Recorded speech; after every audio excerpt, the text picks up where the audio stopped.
Y claro, vamos a orar, por supuesto, vamos a orar. Yo sigo diciendo que todo está bajo el control de Dios, absolutamente todo. Nosotros oramos y todo lo que suceda, el Señor tiene todo bajo su control. Entonces, especialmente el día martes y miércoles vamos a estar orando junto con miles y miles de hermanos de otras congregaciones, de otras iglesias que en este país van a estar orando por esta famosa ley que se quiere aprobar, donde incluso conmigo lo llevan crudo. Ya les digo por internet, a mí que me ven todo el mundo ahí, conmigo lo tienen crudo. Si piensan que no voy a denunciar la homosexualidad, si piensan que no voy a denunciar la corrupción, conmigo ya me pueden meter preso. Cuando quieran me pueden venir a buscar y me llevan preso. A partir de ahora se quiere aprobar una ley donde ya no se puede hablar en contra de los homosexuales, se puede prohibir, se pueden cerrar iglesias, se pueden llevar pastores a la cárcel. Ya digo, conmigo pueden empezar desde ahora. Solamente les digo una cosa. Nosotros obedecemos a las autoridades y a los hombres siempre y cuando, subrayo, siempre y cuando no vayan en contra de este santo libro. Todo lo que vaya de acuerdo a la palabra de Dios, nosotros como creyentes tenemos la obligación, por supuesto, de obedecer y de acatar las leyes. No vivimos en una anarquía donde cada uno hace lo que le da la gana. No. Al contrario, somos ciudadanos y tenemos que ser ejemplos en las leyes que guardan una coherencia y guardan una, digamos, están de acorde a la palabra. Pero en el momento, como le dijeron, estos días hemos estado estudiando la figura de Pedro, ¿verdad? Cuando le dijeron, prohibido a partir de ahora seguir orando por los enfermos. Prohibido a partir de ahora en las plazas, en las calles, en los parques, públicamente anunciar el mensaje del Evangelio a través del nombre de Cristo. Pedro y Juan dijeron, antes que a los hombres, antes que a ustedes, es necesario obedecer a nuestro Dios, ¿vale? Entonces nosotros estamos puestos en esta tierra no simplemente para gozarnos y recibir bendición, gloria a Dios por ello, sino estamos aquí para ser luz. La iglesia tiene que ser luz. La iglesia no puede pasar desapercibida, y menos en estos tiempos.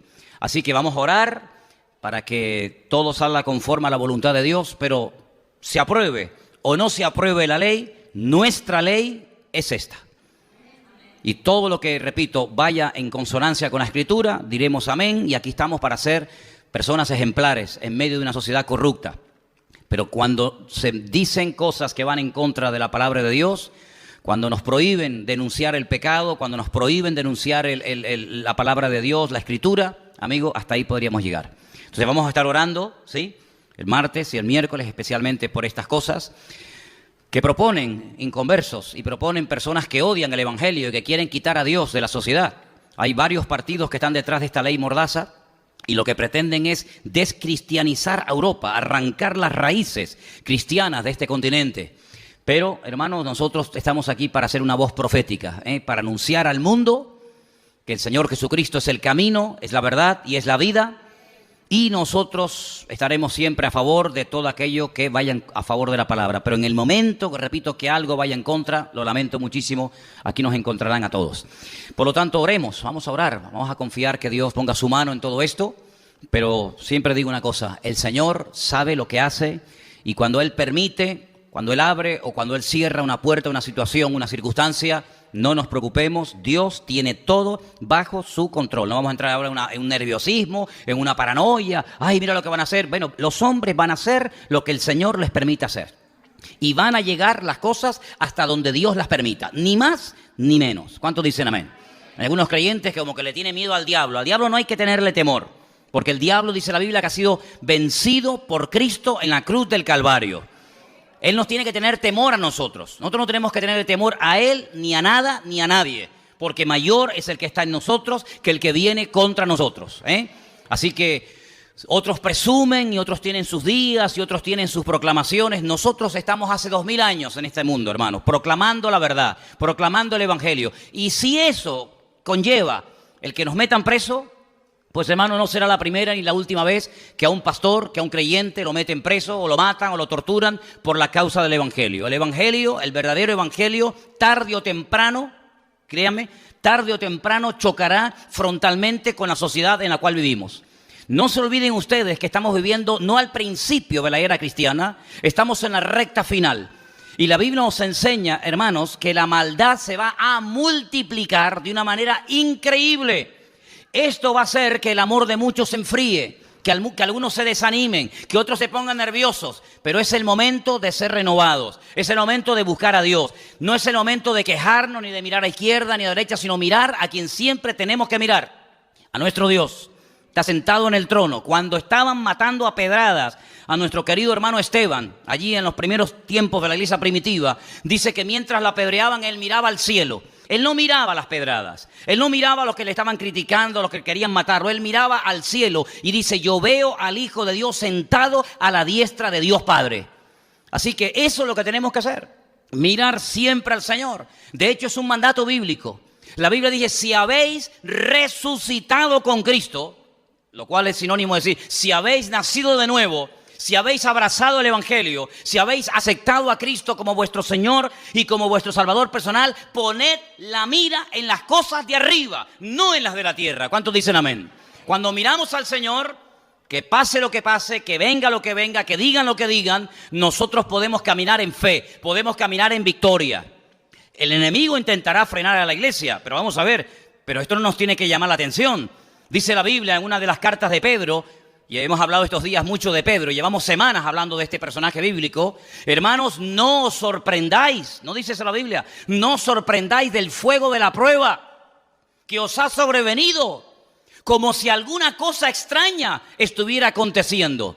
Hay hermanos nuestros que en este momento están siendo masacrados, que están siendo torturados y matados por la causa de Cristo en este mismo momento.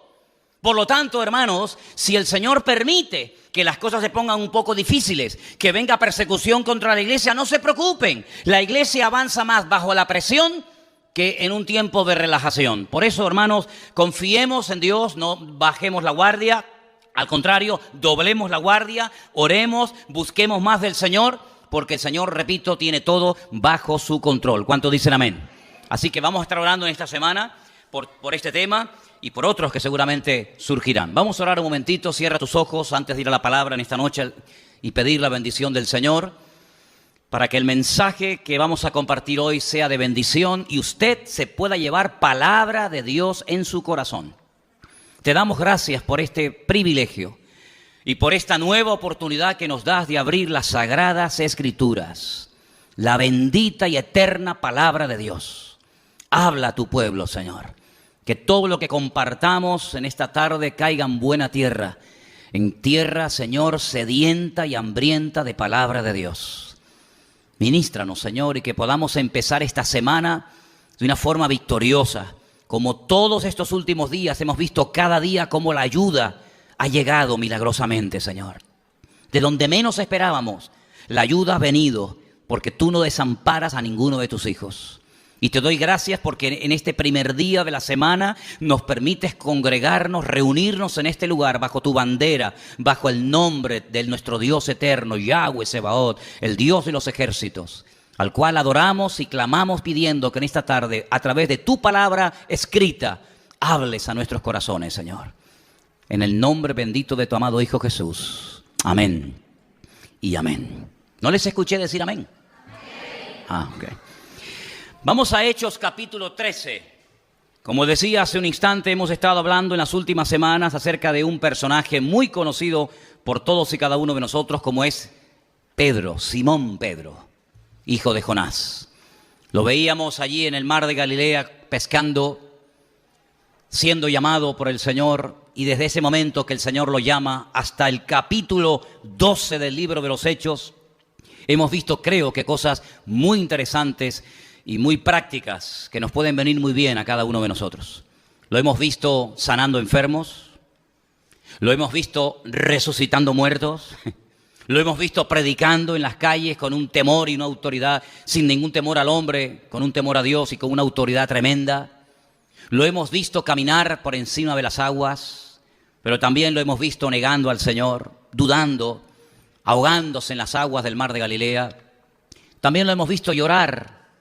También lo hemos visto llorar amargamente la noche que negó al Señor, pero también lo hemos visto siendo restaurado y confesando: Señor, tú lo sabes todo, tú sabes que yo te amo.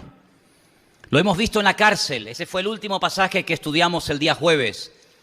Mataron a Santiago, Herodes mandó a matar a Santiago, Se perdió un gran obrero, se perdió un gran siervo de Dios. Pero sin embargo, cuando a Pedro lo matan en los días de los panes sin levadura, en los días de la famosa fiesta de la Pascua, dice la Biblia que la iglesia, mientras Pedro estaba en la cárcel, no paraba de orar por él.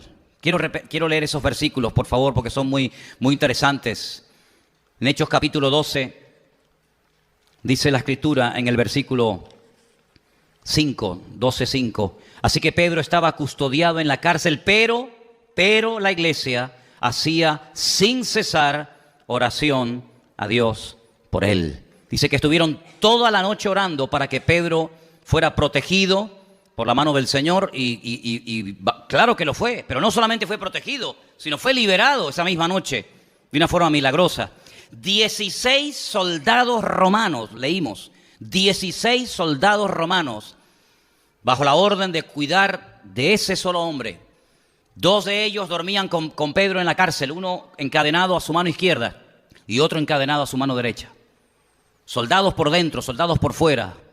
Sin embargo, dice la Biblia que cuando a medianoche un ángel del Señor entra en la cárcel donde su siervo está allí preso, ninguno se despertó, ninguno se dio cuenta de lo que estaba pasando allí. Todos quedaron dormidos. Me hace recordar aquel sueño profundo del primer hombre creado por Dios, de Adán, ¿se acuerdan? Dice que entró en sueño profundo, tan profundo que Dios lo anestesió y extrajo de él una bendición, su compañera, para toda la vida. Y cuando él despierta de aquel profundo sueño, se queda sorprendido y al mismo tiempo agradecido con el Señor, porque dice: me has extraído algo de mi ser, esto es hueso de mis huesos y carne de mi carne. Y ahí se forma la primera pareja, porque esa es la voluntad de Dios, la unión entre un hombre y una mujer. Todo lo demás es aberración y desorden delante de la presencia del Señor. Lo diga quien lo diga, y aunque legalicen el pecado, una unión entre hombres y una unión entre mujeres no solamente es algo antinatura, sino es lo más inmundo y lo más aberrante que jamás se puede una persona imaginar. Es interesante notar porque dice que la iglesia oraba y el Señor liberó a Pedro.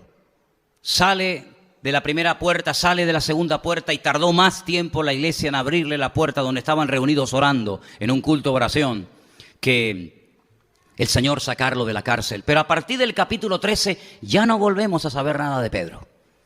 A partir del capítulo 13 ya ni siquiera vamos a oír hablar más de la iglesia madre, de la iglesia de Jerusalén, la iglesia primitiva. Desde el 1 hasta el 12, la figura principal, sin lugar a dudas, es Pedro.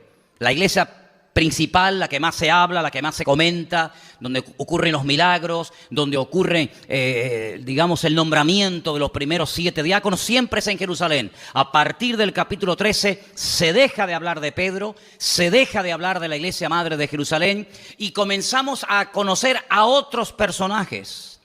Y la iglesia central de la cual se va a hablar ya no va a ser Jerusalén, sino va a ser la iglesia de Antioquía.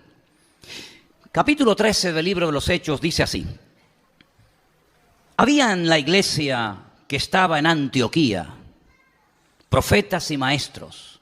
Presten atención a la lista y a los nombres de esta gente, porque es una lista cargada de enseñanza. Allí en esa iglesia donde dice que había profetas y maestros, al primero que se le menciona es a Bernabé.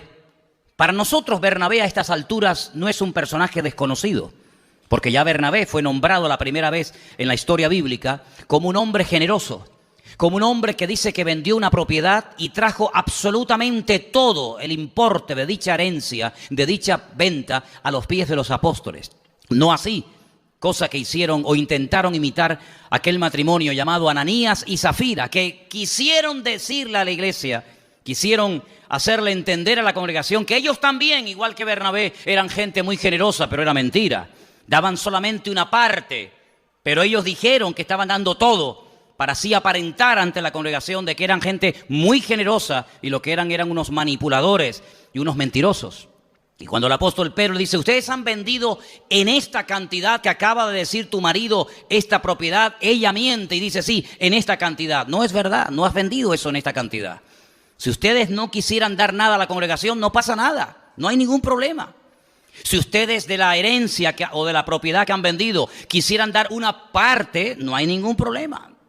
Pero ustedes lo que están haciendo es que le están diciendo a la congregación que lo están dando todo cuando es falso. Y en la iglesia primitiva no se podían sentar precedentes, vamos, ni en la iglesia primitiva, ni en esta, ni en ninguna. Pedro no iba a permitir que estas personas pasaran como gente espiritual cuando de espirituales no tenían nada. Y dice la Biblia que tanto el marido como la esposa cayeron muertos. Y entró gran temor a la congregación, ¿verdad? Así que Bernabé fue un hombre generoso, un hombre que sin tener que hacer esto, él se desprende de su propiedad y la entrega totalmente, íntegramente, el importe a la congregación. Después ya la iglesia sabía lo que tenía que hacer. Así que el primero en la lista ya lo conocemos, pero el segundo es Simón, el que se llamaba Níger. Simón. La mayoría de los comentarios, por no decir todos los comentarios, dicen que este Simón, ¿saben quién es? ¿Saben quién es este Simón? Este es el famoso Simón de Cirene, aquel que venía de trabajar del campo y de repente se encuentra con un crucificado que ya no da más y que se cae y no soporta la cruz, el peso de la cruz, y los romanos le obligan a llevar la cruz de Cristo, y dice que él fue el que llevó la cruz. Este es el famoso Simón de Cirene. Miren dónde está. Aquel que fue obligado a llevar la cruz de Cristo, ahora se congrega en la iglesia de Antioquía como uno más de los profetas y maestros de esta congregación. Qué interesante, ¿verdad? A continuación se menciona un tal Lucio, que también era de Cirene. Se menciona a un tal Manahem, fíjate, el que se había criado junto al rey Herodes. Otra versión dice que eran hermanos de leche. Y finalmente se menciona a Saulo. 5 personajes. ¿Pueden recordar estos nombres? Bernabé, Simón, Lucio, Manahem y Saulo. ¿Podéis decirlos? Bernabé, Simón, Lucio, Manahem y Saulo. Otra vez. Lucio, Manahem y Saulo. Estos 5 nombres. ¿Por qué nos da la Biblia el nombre de las 5 personas que en la iglesia de Antioquía en aquel tiempo estaban ministrando en la iglesia? Por algo tiene que ser. No es simplemente para que el libro tenga sea más extenso, sino que tiene una razón de ser. Ahora, la iglesia primitiva, si la analizáramos y le hiciéramos una crítica constructiva, tiene mucho que enseñarnos. Ya me gustaría a mí que nuestra congregación se pareciera a la iglesia primitiva, aunque sea en algo. Una iglesia poderosa, una iglesia con una unidad entre los miembros espectacular, una iglesia poderosa en Jerusalén, una iglesia que está impactando a la sociedad. No pasan desapercibidos los cristianos de Jerusalén. Fíjense el nivel que tenían los diáconos de esa iglesia. Miren por ejemplo a Esteban, miren por ejemplo a Felipe. Si esos eran los diáconos, madre mía, ¿cómo serían los pastores de dichos diáconos? Una iglesia generosa, una iglesia que crecía y se multiplicaba. ¿Pero dónde crecía y dónde se multiplicaba la iglesia primitiva? En Jerusalén. Allí era donde estaban a gustos, allí era donde estaban contentos. Pero ¿y Samaria? ¿Y Judea? ¿Y Galilea? ¿Y el resto del mundo? La iglesia primitiva es una iglesia muy bonita, una iglesia hermosa, la primera, pero es una iglesia que cometió una grandísima equivocación. Es una iglesia que se olvidó de la gran comisión, de la gran orden, del gran mandato de ir por todo el mundo y predicar el evangelio a toda criatura. Solamente una vez Pedro lo hizo. ¿Se acuerdan? Cuando estaba en Jaffa, en Jope, y el Señor le habla y le dice que tiene que ir a la casa de un centurión romano llamado Cornelio, y allí entra y les predica el evangelio, y allí hay una multitud, un buen grupo de personas esperando recibir la palabra, incluido Cornelio. Son llenos del Espíritu Santo, hablan en lenguas como también habían hablado en lenguas en el día de Pentecostés, los 120 del aposento alto. Pero cuando llega a Jerusalén, los ancianos lo confrontan y le dicen: ¿qué has hecho, Pedro? ¿Cómo se te ocurre a ti meterte en casa de gentiles y predicarles el evangelio y comer con ellos? Tú sabes que somos judíos, nosotros no nos relacionamos con esa gente. Y entonces Pedro tiene que decir: mira, es que lo que pasó fue esto, esto y esto y esto. Y dice que glorificaron a Dios. Bueno, glorificaron a Dios, pero ahí se quedó la cosa. No siguieron avanzando, no siguieron llevando la palabra a otras ciudades y mucho menos a gentiles. Así que la iglesia primitiva, gloria a Dios por ellos. Pero si fuera por la iglesia primitiva, todavía estarían allí predicando y viviendo muy a gusto y muy contento los discípulos allí en Jerusalén y el mundo perdido sin conocer el evangelio. Así que la iglesia de Antioquía tal vez no era una iglesia tan conocida, una iglesia tan poderosa, una iglesia donde estaban los apóstoles predicando cada día, pero era una iglesia con visión misionera. Era una iglesia que no solamente se miraba el ombligo y no solamente quería recibir y recibir, sino una iglesia que estaba preparada también para dar.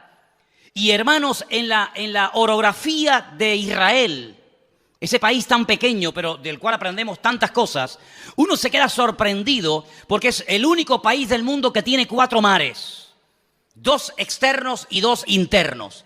Por un lado tenemos el mar Mediterráneo. Al sur tenemos el mar Rojo. Y son los 2 mares abiertos, que bañan también las costas de otras naciones. Pero luego dentro del país hay 2 grandes lagos. Al norte el mar de Galilea, el Kineret, el mar de Genesaret, donde Cristo pasó 3/4 partes de su ministerio, donde caminó por encima de las aguas y multiplicó los panes y los peces y dio el famoso sermón del monte, Mateo 5, 6 y 7, etcétera, etcétera. Son aguas limpias, son aguas que se pueden incluso hasta beber. Entran las aguas de los altos del Golán y salen por el sur.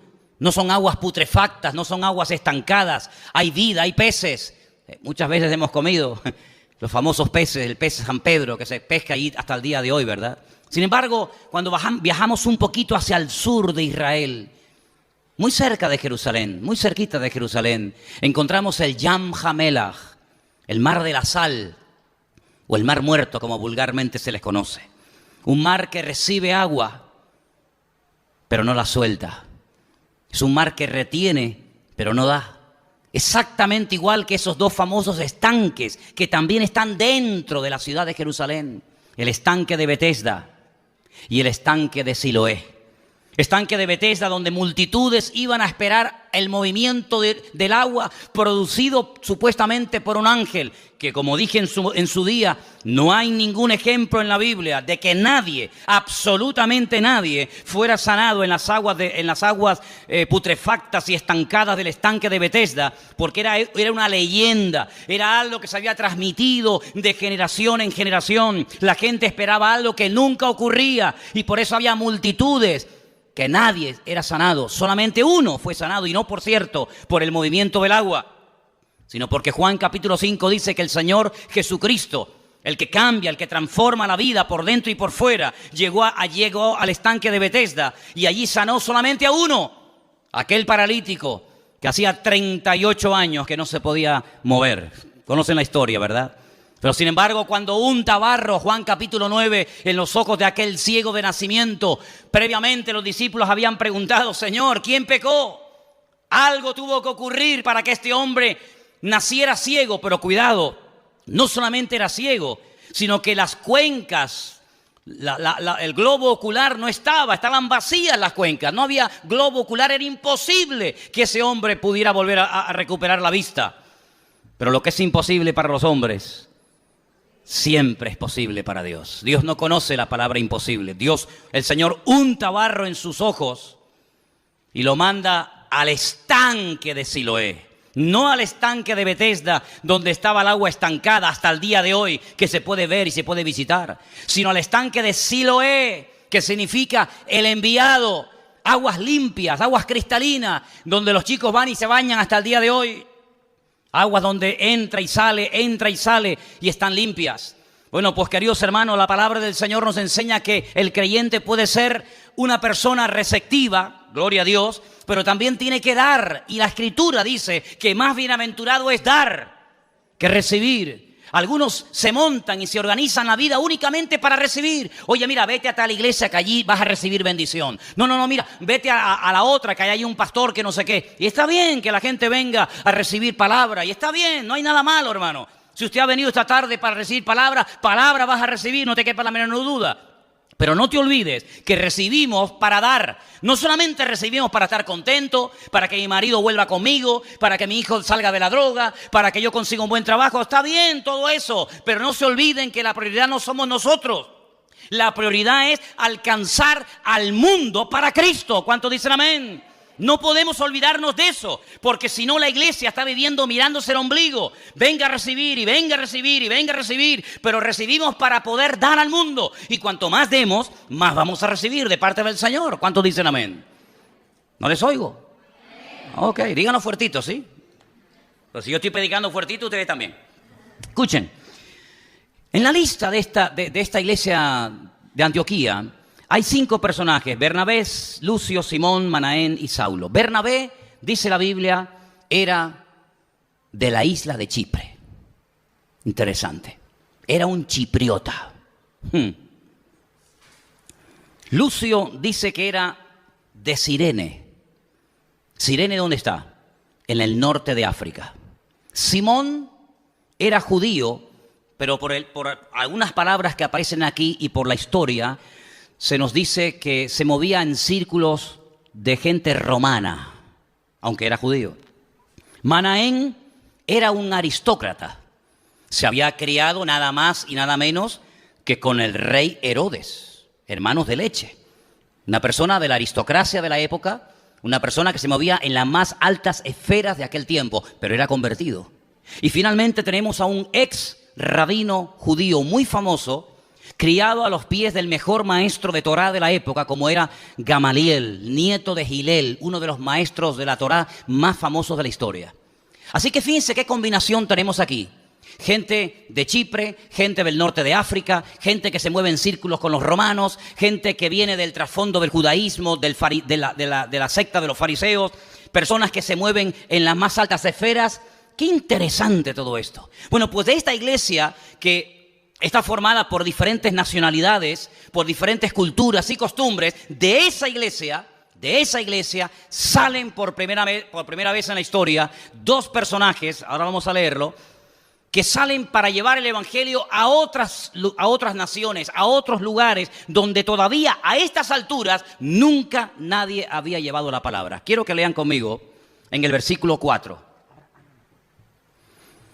Ellos entonces, enviados por el Espíritu Santo. Esto es muy bonito, ¿eh?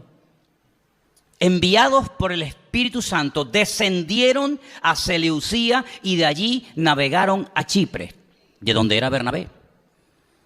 Y llegados a Salamina, anunciaban la palabra de Dios en las sinagogas de los judíos. Tenían también a Juan de ayudante. Este es el famoso Juan Marcos, el que tiempo más tarde escribiría el famoso Evangelio de San Marcos. Este es el que tuvo un problema con el apóstol Pablo, porque dice la Escritura que los abandonó, viendo tal vez la dureza del ministerio, las persecuciones, los problemas. Dice que les abandonó, y en el segundo viaje misionero Bernabé quiere llevarlo, y Pablo dice: conmigo no viene más. Y dice que hubo tal desacuerdo y tal discusión y discrepancia entre estos 2 hombres de Dios, Bernabé y Pablo, que dice que nunca más volvieron a trabajar juntos. Bernabé se fue con Marcos por una parte. Sin embargo, la Biblia relata el viaje que hace Pablo por tierra con un tal Silas, al cual también se le conoce en la Biblia con el nombre de Silvano. Silas y Silvano en la Biblia es el mismo personaje, es el que escribía las cartas. Pablo las dictaba, Silas las escribía y finalmente Pablo las firmaba y se mandaban por todas las congregaciones o a la congregación correspondiente. Es interesante notar porque estas 5 personas, profetas y maestros, están congregándose todos en la misma iglesia, la iglesia de Antioquía, donde hemos leído esta semana, el día jueves, que es el primer lugar del mundo donde se emplea el término, en nuestra Biblia dice, se les llamó por primera vez cristianos, los mesiánicos, los ungidos, los seguidores de Cristo. Usted sabe lo que significa la palabra cristiano, ¿no? Porque si usted se llama cristiano y no sabe lo que significa, averigüe primero lo que significa. Un diccionario que se imprimió en este país en los años 50, en plena dictadura franquista, cuando se leía la definición de la palabra cristiano, decía: cristiano, persona bautizada de mayor, seguidor de Cristo. Interesante, ¿no? En los años 50, cristiano, persona bautizada de mayor, seguidor de Cristo. Ay, si le hubieran hecho caso en los años 50 a la definición del diccionario de la Real Academia Española, ¿verdad? Qué cosa tan interesante. Allí se les llamó por primera vez los ungidos. Allí se les llamó por primera vez seguidores de Cristo. Se les daba otros nombres, ¿verdad? Pero la primera vez que los llaman así fue en la iglesia de Antioquía. Y allí seguramente estaban muy a gusto. Imagínate tú con este plantel, imagínate tú con este grupo de siervos de Dios predicando, enseñando, profetizando. Era una gozada. Pero hay un momento en el que en la iglesia ocurre algo. Y quiero leerlo. Y está en el versículo 2. Hechos 13, versículo 2. Ministrando estos al Señor, estos 5 que hemos leído, y ayunando, dijo el Espíritu Santo: ay, amigo, apartadme a Bernabé y a Saulo para la obra a que los he llamado. Entonces, habiendo ayunado y orado, les impusieron las manos y los despidieron. Y ahora viene la frase que leía hace un rato: ellos entonces fueron enviados por el Espíritu Santo. Yo tengo subrayada esta expresión, enviados por el Espíritu Santo, porque en otro pasaje, cuando se produce el famoso concilio de Jerusalén, Hechos capítulo 15, dice que quien envía de la iglesia de Antioquía a un par de representantes, y uno de ellos era Saulo o Pablo, dice que fue enviado por la iglesia. Sin embargo, aquí no dice que fue la iglesia la que envía a Saulo y a Bernabé para predicar el evangelio, sino es el Espíritu Santo el que habla en un culto, el que habla en una congregación claramente y dice: fulano y mengano, su tiempo adentro se ha terminado. Ahora ellos tienen la preparación suficiente para lanzarse al mundo, y este viaje misionero, ¿saben cuánto tiempo duró? 3 años. Se fueron de la iglesia de Antioquía Bernabé y Saulo y no volvieron hasta pasados 3 años. Y en esos 3 años ocurrieron cosas increíbles, cosas tremendas, milagros, prodigios, iglesias establecidas, cosas que realmente nunca habían ocurrido. Y a los 3 años vuelven a la iglesia, informan a la congregación, y tiempo más tarde ya es Pablo el que dice: tengo mi corazón carga por aquellos que se convirtieron con nosotros hace tiempo en el primer viaje. ¿Por qué no vamos a visitarlos? ¿Por qué no vamos a ver cómo están las iglesias? A ver cómo se encuentran, a ver si han permanecido, a ver si han sido fieles o han abandonado la carrera y se han vuelto otra vez al mundo. Es interesante notar cómo en esta lista que hemos leído hay 5 personas diferentes, con ministerios diferentes, pero que han aprendido un principio elemental que nosotros todavía sigue siendo nuestra asignatura pendiente. Y es aprender a trabajar en equipo, juntos, en armonía, para la gloria y la honra del Señor. ¿Cuántos dicen amén? Qué horribles son las competencias y las rivalidades y las envidias y los celos dentro de las iglesias, ¿verdad? Qué horrible. Cómo hay personas que taponan a aquellas personas que podrían ser útiles en la obra del Señor por miedo a perder el puesto, por miedo, ¿verdad?, a que alguien le diga: oye, pues a mí me gusta más cómo predica fulano que como predicas tú. No se puede estar en la obra del Señor con miedo. Porque dice la Biblia que el que tiene miedo no ha sido perfeccionado en el amor, sino más bien todo lo contrario. Tenemos que gozarnos cuando Dios levanta, cuando Dios usa y cuando Dios habla a través de alguien que tal vez no es muy conocido, tal vez no tiene el título de pastor, pero sin embargo puede ser un instrumento precioso en un momento determinado para traer palabra de Dios a nuestra vida. ¿Cuántos dicen amén? Ahora, una vez escuché a un pastor que dijo que esta expresión apartadme, separadme a Pablo y a Bernabé, realmente es mucho más fuerte. Él decía en aquella predicación, basándose en el texto griego en el cual fue escrito este libro, que lo que más bien está diciendo el Señor es: suéltenlos, suéltenlos, no tengan retenida a la gente por miedo a perderlo, sino suéltenlos, porque hay gente que ha sido capacitada por el Señor para trabajar con los creyentes de puertas para adentro. Y gloria a Dios, hemos leído esta tarde la porción de Efesios capítulo 4. ¿La habéis prestado atención, no? Y el Señor puso en la iglesia a unos como apóstoles, a otros como evangelistas, a otros como pastores, a otros como maestros. Claro que sí. Dice, ¿para qué? Para perfeccionar, para capacitar a los cristianos, a los hijos e hijas de Dios, para la obra del ministerio, hasta que todos lleguemos a la unidad de la fe. Es una maravilla cuando cada uno sabe cuál es su terreno. Es maravilloso cuando cada uno sabe cuál es su don y a lo que Dios lo ha llamado y a lo que Dios no lo ha llamado. Qué hermoso cuando aprendemos a trabajar juntos en armonía y la gloria quien se la lleva es el Señor. Ese salmo que tanto se menciona. Y yo muchas veces le he preguntado, pero bueno, ¿esos hermanos quiénes son? Y me dice, no, nosotros. Digo, no, nosotros no. No, estudie. ¿Con qué facilidad se menciona muchas veces el Salmo 133? ¿Qué dice?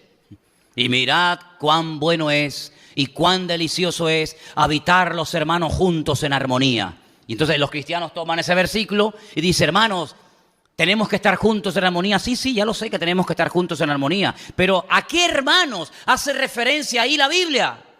A nosotros los cristianos, pero si no existía la iglesia. Mirad cuán bueno, qué maravilloso estar juntos en armonía, dice, los hermanos. Bueno, pues si no eran los cristianos, que no existían en aquel momento, si no era la iglesia que no existía en aquel tiempo, ¿a qué hermanos está haciendo referencia el Salmo 133? Porque yo veo en la Biblia que muchos hermanos se odiaban. Por ejemplo, vamos a analizar, ¿pueden ser los hermanos Jacob y Esaú? Sí, había una armonía entre ellos maravillosa, ¿verdad? Jacob y Esaú se llevaban, permítame la expresión, como perro y el gato. Dice que uno le robó la primogenitura, dice que el otro lo engañó, dice que y tuvo que salir huyendo. Y vivió Jacob 22 años en el extranjero porque su hermano Esaú quería matarlo. Luego, el Salmo 133, sinceramente, no creo que haga referencia a los hermanos Jacob y Esaú. Puede ser a lo mejor Isaac e Ismael, los dos hijos de Abraham, uno con la criada Agar y otro con su esposa Sara. Sí, se llevaban muy bien Isaac e Ismael, ¿verdad? Se llevaban de maravilla. Ay, hermano, si dice que el Señor tuvo que decir a través de la boca de Sara, la esposa de Abraham, sácalos de la casa, echa fuera a esta gente, porque no puede heredar uno con otro. No ves que se odian, no ves que se llevan como el perro y el gato. Y Abraham tuvo con todo el dolor de su alma echar fuera a su hijo Ismael y también a su madre, Agar. Claro, con todo el dolor de su alma, pero el Señor le habló y le prometió que lo iba a cuidar, que lo iba a bendecir y que lo iba a prosperar. Y si no, miren, la prosperidad de las naciones árabes, si se ha cumplido o no la bendición del Señor sobre los ismaelitas, todos los árabes hoy en día, que algunos de ustedes o algunas personas dicen, bueno, ¿y quiénes son? Los egipcios. No, los egipcios no son árabes. Los de Irán. No, los iraníes no son árabes. ¿Quiénes son los árabes entonces? Bueno, estudie para que usted sepa quiénes son los hijos de Abraham a través de Agar, a través de Ismael. Y quiénes son los descendientes de Isaac. Luego, no se refiere tampoco a estos dos hermanos. Puede ser Caín y Abel. Eso sí que se llevaban bien. Mirad cómo se llevan juntos los hermanos en armonía. Sí, se llevarían antes de salir al campo. Porque cuando salieron al campo dice que uno se levantó contra él y lo mató. Y cuando Dios le habla con voz audible y le pregunta al Señor, ¿dónde está tu hermano Abel? La arrogancia y la soberbia de Caín era tan mayúscula que dice, ¿soy yo acaso guarda de mi hermano? Y el Señor le responde algo tremendo y le dice, la voz de la sangre de tu hermano Abel clama. Luego, si no son las tres parejas que he mencionado, porque es muy difícil ver en la Biblia a hermanos que se lleven bien. Absalón y Amón pueden ser. ¿Conocen ustedes a Absalón? ¿Conocen algo de Absalón, aquel peludo? ¿Conocen al peludo? Dime de qué presumes y te diré de qué careces. Se cortaba el pelo una vez al año públicamente y lo pesaba y decía, madre mía, qué melena, parecía un león. Y por los pelos quedó colgado y murió. ¿Se llevaban bien los hermanos Absalón y Amón? No. ¿A qué hermanos se refiere, hermanos? Solamente encuentro en el Antiguo Testamento a dos hermanos. Alguno estará pensando, no, pero no has mencionado a José. ¿Se te escapó José? No, a mí no se me escapó nada. A mí no se me escapa nada. De la Biblia no se me escapa nada. Pero perdóname, no los he mencionado, porque si ustedes piensan que los hermanos juntos en armonía se refiere a José, a su hermano, amigo, no sé qué Biblia lees. Porque si alguien odiaba a su hermano José, eran precisamente sus propios hermanos. Para Potifar, José era una bendición. Para sus hermanos era un problema. Era más querido fuera que dentro. ¿Quién nos queda? ¿Quién nos queda? Les voy a proponer dos nombres. Moisés y Aarón. ¿Quién era el mayor? Aarón era el mayor. ¿Y el menor? Moisés. Era más pequeño que incluso su hermana Miriam. Sin embargo, Aarón jamás chocó frontalmente contra la autoridad de su hermano. Una vez es verdad que lo criticó y le costó caro. Pero ahí vemos a dos hermanos trabajando juntos en armonía. Uno como sacerdote y el otro como el vocero, como el profeta, como la voz de Dios, juntos en armonía, y allí envía Dios bendición y vida eterna. ¿Cuántos dicen amén? Y ahora vemos en esta iglesia a dos hermanos, de los 5 a 2, que el Señor los llama afuera de la congregación. Pero no piensen ustedes que es mucho más fácil trabajar fuera que trabajar dentro. No, hermanos, son ministerios diferentes. Se iban a encontrar con culturas muy diferentes a las de ellos. La gente en el mundo, por esos países, comían, vestían, hablaban, se comportaban y practicaban cosas que para ellos eran auténticas aberraciones. Pero ellos aprendieron a trabajar juntos en armonía entre ellos, y ellos aprendieron a adaptarse a las circunstancias y no quisieron meterle cultura a la gente como aquellos primeros misioneros ingleses que con chaqueta y ropa de lana, claro, venían de Escocia, venían de Inglaterra, se iban al Amazonas y querían ponerle a los indígenas chaqueta y corbata y bombín y bastón para que vistieran como caballeros ingleses en plena selva amazónica. Ellos no fueron a predicar su cultura. Ellos no fueron a decir, ustedes tienen que comer como nosotros, hablar como nosotros, vestir como nosotros. No, ustedes tienen que convertirse a Cristo, y si en algo tienen que cambiar, el Señor se encargará de ponerlo en vuestros corazones, y el Señor lo hará, porque al fin y al cabo la gente cambia no por presión, sino por convicción del Espíritu Santo hablando a nuestra vida. ¿Cuántos dicen amén? A mí me hace mucha gracia cuando veo gente que lleva 20 años viviendo en Tenerife y aún no saben hablar con las palabras de aquí. Cuando yo fui a Argentina, yo era más argentino que los argentinos.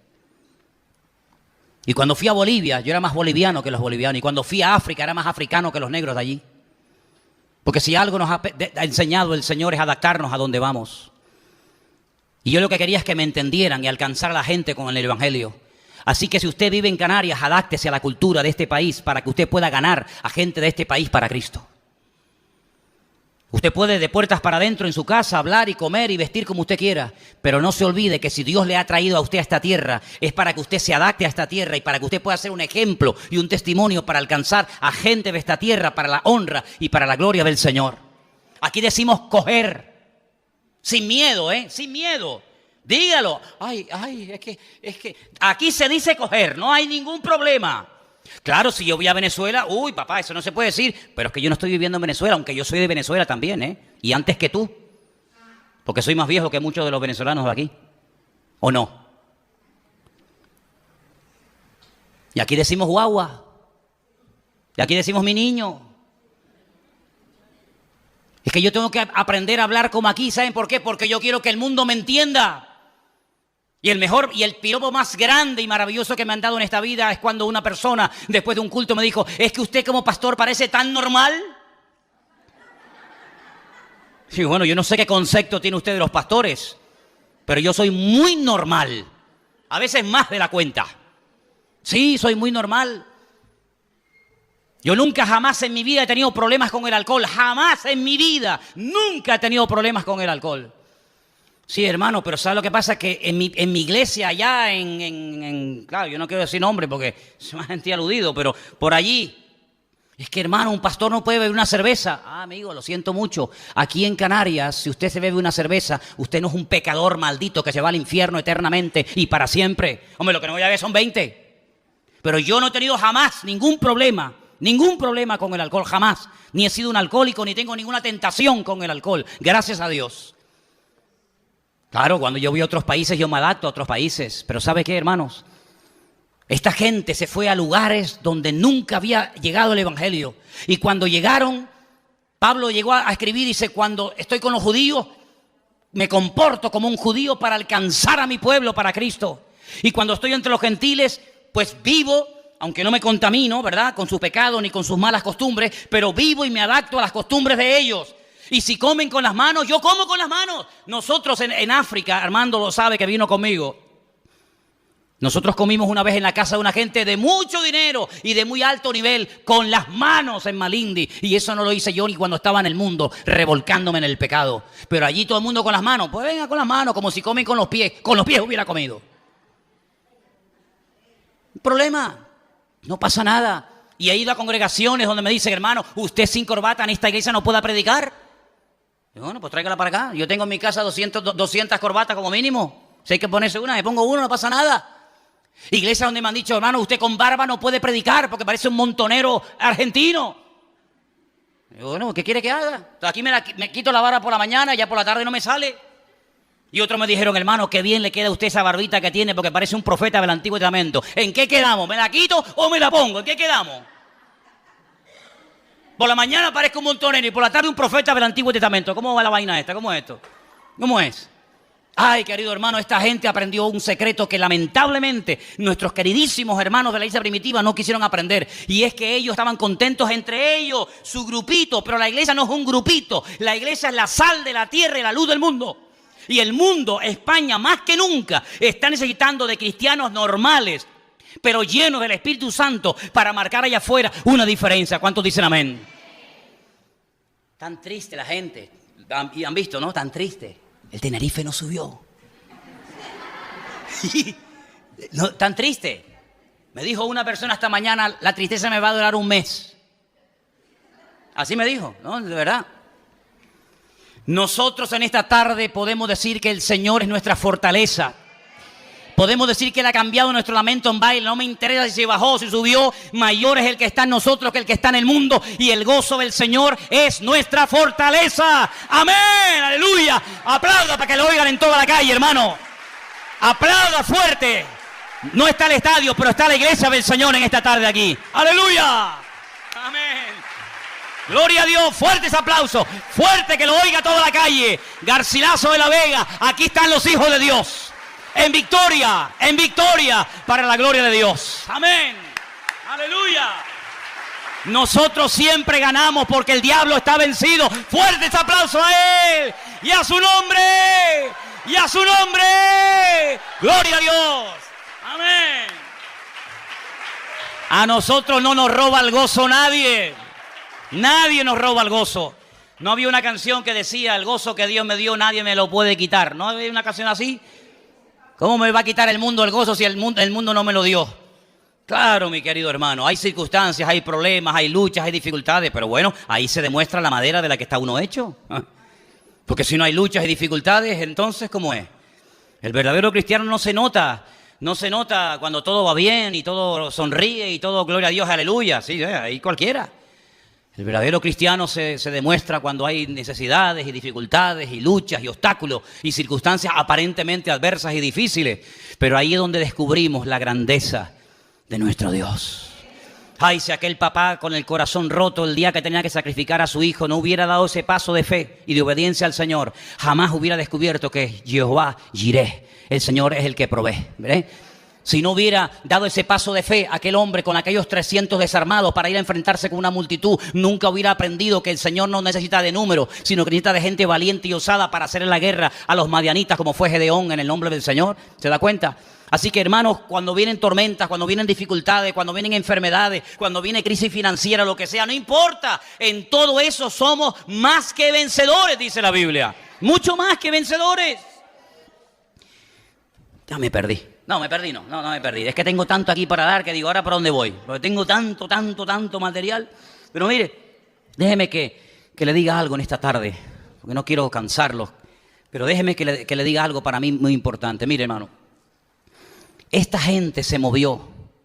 Escuche bien esto porque esto es muy importante, porque yo lamentablemente veo que hay gente que no aprende, y mira que lo digo, y mira que se enseña, y mira que se predica, y no hay forma, tú. ¿Quién envió a Pablo, a Saulo y a Bernabé a esas naciones donde no había llegado nadie con el Evangelio? ¿Quién los movió? ¿Por qué se movieron? Ahí está, ¿ves? ¿Ves cómo sabe la respuesta? Dijo el Espíritu Santo. No es que yo sentí. Empezamos.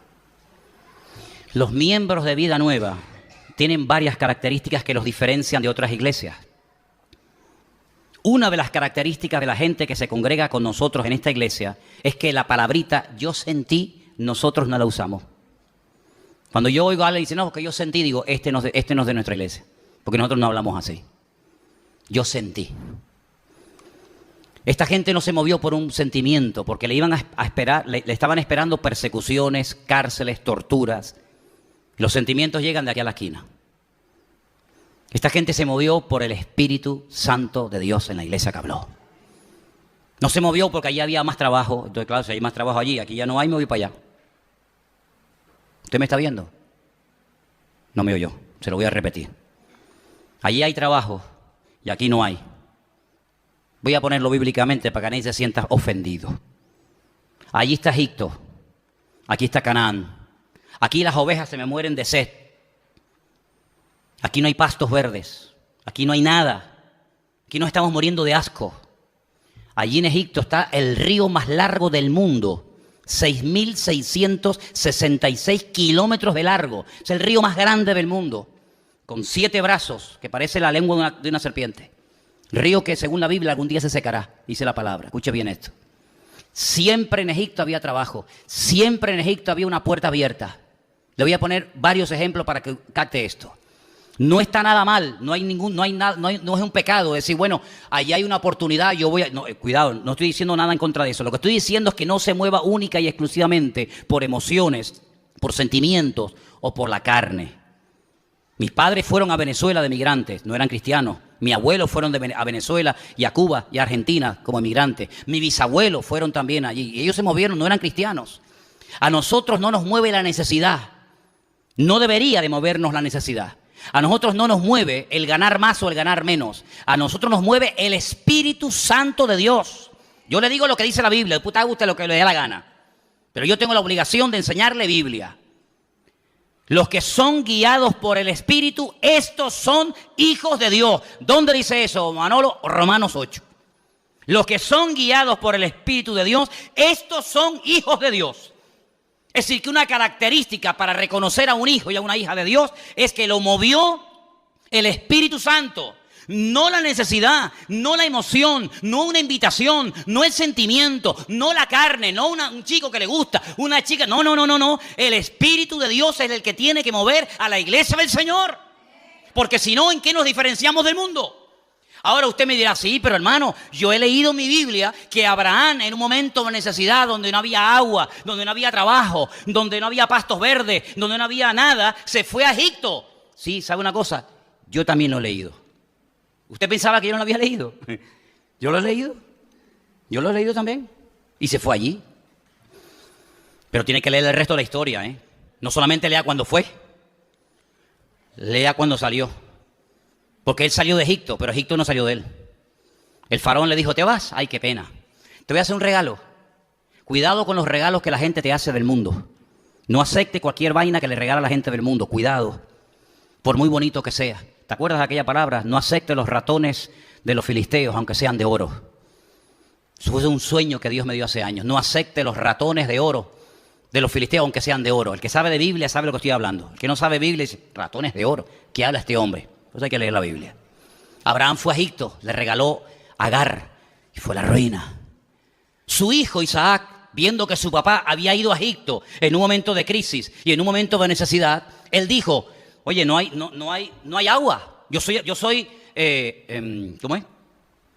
Pastor de ovejas. No hay agua, no hay pasto, no hay nada. ¿Dónde hay pastos verdes? ¿Dónde hay abundancia de agua en Egipto? Me voy a Egipto y dice, para el carro, amigo. Vivía en Beersheba, donde vive nuestro hermano Guido. No sé si nos estará viendo esta noche. Allí vivía en Beersheba. No había agua, no había esperanza. Si mi papá fue a Egipto, ¿por qué no puedo ir yo? Dios le dijo, no, tú no vayas. Tú no tienes que imitar ni a tu padre ni a nadie. Tú tienes que oír la voz de Dios hablando a tu corazón. Hay gente que hace las cosas porque fulanito las hizo. Yo las voy a hacer. No. Usted no tiene que imitar a nadie, ni al pastor, ni al reverendo, usted tiene que imitar y obedecer única y exclusivamente a la voz de su Dios. ¿Cuántos dicen amén? Bueno, ya va mejorando. Tú te quedas aquí. Y este año tú vas a sembrar. Ahora, yo no sé si usted ha estado alguna vez allí. ¿Sembrar dónde, Señor? Aquí, en el desierto. Pero si no hay agua. Si esto es un desierto, ¿cómo voy a sembrar en el desierto? Tú vas a sembrar porque yo te lo digo. Usted sabe que antiguamente se le decía a los hijos, no salgas más. Y el hijo preguntaba, ¿por qué? Porque lo digo yo. Se acabó la conversación. Eso era antes. Eso era antes. Hoy en día se lo tiene que decir por WhatsApp. Porque si no, el niño no capta. Coge un trauma psicológico. El niño, no salgo más, te va a denunciar la Guardia Civil. Cuidado. Tú siembras este año aquí. Isaac sembró fuera de toda posibilidad de éxito. Sembrar en el desierto, un disparate, es tirar la semilla, es desperdiciar la semilla. Sembró. Al año siguiente, lea la Biblia, hermano. Todo esto está en la Biblia, yo no me invento nada. Al año siguiente fue la envidia de toda la zona porque dice que cosechó a 100 por 1 en el desierto. Hermano, esta gente salió de la iglesia de Antioquía, de la que eran miembros, porque el Espíritu Santo lo dijo. Si no, Pablo y Bernabé no se menean, no salen nunca de allí. Isaac se quedó en Beersheba porque el Señor se lo dijo. Cuando usted hace la voluntad del Señor, aunque se rían, aunque se burlen, aunque sea un disparate, aunque su padre le diga que está loco, usted no haga caso. Cuando el Señor le diga algo, usted hágalo. Y el Señor le va a recompensar. Y el Señor le va a bendecir. Mi última palabra para la iglesia esta tarde es esta. No te muevas ni de esta iglesia, ni del trabajo, ni de Tenerife, ni de ninguna parte, a menos que tengas instrucciones concretas y específicas del Señor y te diga, ahora levántese y váyase para otro lugar. Entonces muévase con libertad porque el Señor está contigo. Pero no te muevas por impulso, no te muevas por sentimientos o emociones, porque eso, aunque funciona al principio, a la larga se paga muy caro, amigo. Y el cristiano tiene que madurar, tenemos que madurar y darnos cuenta de que no podemos movernos porque a mí me interesa o me conviene más. Más vale, dice Proverbio, más vale bocado seco y en paz, un pan solo, con la bendición de Dios, que casa llena de abundancia de cosas sin la bendición de Dios. Pues dice, vamos, pero no entiendo, vamos a ver, ¿cómo puede haber la bendición de Dios en un pan seco sin nada dentro? ¿Y cómo no va a estar la bendición de Dios en una nevera llena? No dice la Biblia. ¿No dice la Biblia que Dios estaba con José? Y uno dice, ¿pero dónde está con José? Lo meten en la cárcel, lo odian sus hermanos, pero Dios estaba con José. Al final, ¿quiénes se postraron? ¿José a los hermanos o los hermanos ante José? Aprendamos a encomendar nuestra vida al Señor, esperemos en Él y Él hará, dice la Biblia. Tranquilo, no te pongas nervioso. Por favor, dígaselo al que está a su lado, a ver si le hace más caso que a mí. Por favor, hermano, dígaselo. A lo mejor entre todos hacemos fuerza. No te pongas nervioso. Que los cambios a veces son necesarios. Y los cambios que produce el Señor siempre van a traer bendición a tu vida. ¿Cuántos dicen amén? Los cambios que uno se monta a su manera no funcionan. Los cambios y los movimientos que permite el Señor siempre son de tremenda bendición. ¿Cuántos dicen amén? Yo tengo más ganas de seguir hablando, pero no quiero aburrirles, pero solamente le digo, cierre sus ojos un momentito, ahí donde estás. Y dígale al Señor, Señor, yo veo en esta porción que hemos leído esta tarde, que había 5 personas ministrando en la iglesia de Antioquía. Algunos eran maestros, otros eran profetas. Pero un día el Espíritu de Dios habló a la iglesia. Y de los 5 escogió a 2, a Bernabé, el primero de la lista, y a Saulo, el último de la lista, y los juntó.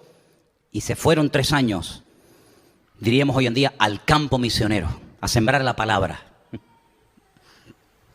El Señor los respaldó, el Señor los ayudó, los protegió. Cuando volvieron, vinieron más bendecidos que los que se fueron, porque fueron guiados por el Señor, enviados por el Señor. Y yo creo que hemos llegado a un momento en la vida en la que tienes que hacerte esta pregunta. ¿Qué me motiva a mí? ¿Qué me está moviendo a mí? Si es el Señor, adelante. El Señor se va a encargar de abrirte las puertas, de dejarte con la boca abierta. Con la boca abierta. Por eso te digo en esta tarde, confíen en el Señor, hermanos. Los tiempos finales van a ser tiempos difíciles, lo dice la Biblia. Pero también dice la Biblia que en los tiempos finales la gloria y la bendición de Dios será mayor que nunca en la historia. Vamos a confiar en Dios. El Señor tiene todo el poder y toda la autoridad para cuidar tu matrimonio. No tengas miedo, no tengas temor.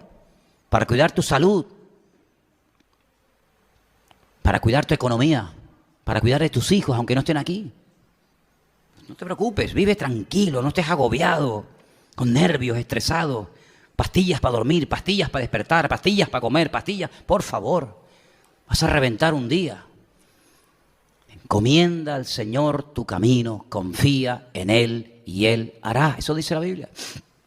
Y esta gente salió sin saber a dónde iban, guiados por el Espíritu. Y el Señor los bendijo. Fueron 3 años de aventuras extraordinarias. Y todavía el Señor tiene mucho para enseñarnos, ¿sabes? Todavía el Señor tiene muchas sorpresas en el camino. Yo quiero vivir cada día viendo la gloria de Dios. Yo llevo una semana, créanme hermanos, de verdad te lo digo, sin moverme de aquí, estando donde tengo que estar y haciendo lo que tengo que hacer. No pasa ni un día, y lo digo de verdad para la gloria de Dios, no pasa ni un día sin que Dios no mande la ayuda de una u otra manera. Te lo puedo asegurar, No te imaginas la semana de bendición que Dios nos está dando hasta llegar aquí. Así que yo lo que les pido a todos ustedes, hermanos, en estos tiempos difíciles de tantas cosas, confíen en Dios, confíen en Dios. Dígale ahí donde está en su silla sentado: Señor, dame de tu paz y de tu tranquilidad en mi espíritu, para que yo sepa que mi vida está en tus manos, que tú eres mi pastor y nada me faltará. Que aunque tú permitas que pase por valles, dificultades y penurias y cosas, yo sé que tú estás conmigo. Y en esta tarde, Señor, en este primer día de la semana, te pedimos que nos des otra semana de gloria, otra semana de bendición. Dejen de quejarse, dejen de lamentarse, dejen de ver lo que no tienen y comiencen a darle gracias al Señor por todo lo que Dios les ha dado, hermanos. Por ese niño enfermo. Sí, dale gracias a Dios por ese niño enfermo. Dale gracias a Dios tal vez por ese dolor que tienes, por esa deuda, por ese problema. No importa, ahí vas a clamar y vamos a ver la gloria de Dios. Y el Señor tiene todo bajo su control. Métete esto en la cabeza esta tarde. El Señor tiene todo bajo control. Él sabe lo que hace. Aunque nos asustemos porque somos de barro y nos dan miedo las cosas. Pero el Señor es el altísimo y sublime Dios. Y a ti, Señor, adoramos. Y ante ti nos postramos en el día de hoy, confesando que la ayuda viene de Dios. Confiamos en ti, Señor, no en nuestra fuerza, no en nuestra sabiduría, no en nuestra experiencia, ni siquiera en nuestra fe, sino que nuestra fe y nuestra confianza está en ti, Señor Jesús. Te adoramos, te damos gloria y honra, porque tu palabra nos muestra que cuando una persona es guiada por el Espíritu y sabe cuál es su sitio y cuál es su tiempo y cuál es su momento, la bendición de Dios no falta en esa persona. Gracias por tu palabra en esta tarde, Dios mío. En el nombre bendito de Jesús. Amén. Y amén. Póngase de pie y dígale a su hermano al mismo tiempo.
you change your name? Are the flowers still there by the window frame? Is your sweater still left on the old chair? Did you ever really want me there? So let me know, do you feel the same? Or am I just a ghost in your flame? I can feel the echoes in my bones. Baby, I can't do this anymore.